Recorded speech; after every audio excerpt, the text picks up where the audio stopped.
வணக்கம். தருமபுரி டைம் செய்திகளுக்காக தமிழ்ச்செல்வன். தொடர்வது தலைப்புச் செய்திகள்.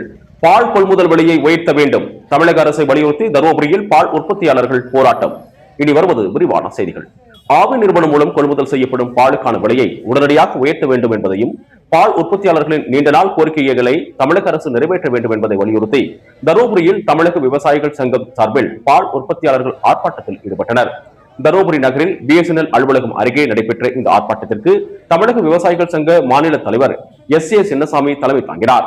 மாவட்டம் முழுவதிலும் இருந்து ஏராளமான பால் உற்பத்தியாளர்கள், விவசாயிகள் மற்றும் சங்க நிர்வாகிகள் கலந்து கொண்டு கோஷங்களை எழுப்பினர். ஆர்ப்பாட்டத்தில் பேசிய நிர்வாகிகள், கால்நடை தீவன விலை, மருத்துவ செலவுகள், தொழிலாளர்கள் கூலி, பராமரிப்பு செலவுகள் உள்ளிட்ட அனைத்தும் தொடர்ந்து உயர்ந்து வரும் நிலையில் ஆவின் வழங்கும் பால் கொள்முதல் விலை பல ஆண்டுகளாக உயர்த்தப்படாமல் பால் உற்பத்தியாளர்கள் கடுமையான பொருளாதார நெருக்கடியை சந்தித்து வருவதாக தெரிவித்தனர். எனவே பசும்பாலுக்கு லிட்டருக்கு 50, எருமை பாலுக்கு லிட்டருக்கு 60 என்ற அடிப்படையில் கொள்முதல் விலையை நிர்ணயித்து வழங்க வேண்டும் என்று கோரிக்கை விடுத்தனர். மேலும் லிட்டருக்கு 5 ஊக்கத்தொகை வழங்க வேண்டும். பால் உற்பத்தியாளர்கள் கூட்டுறவு சங்கங்களுக்கு வழங்கப்படும் மார்ஜின் தொகையை தற்போதைக்கு 1.25%இலிருந்து 5% உயர்த்த வேண்டும்.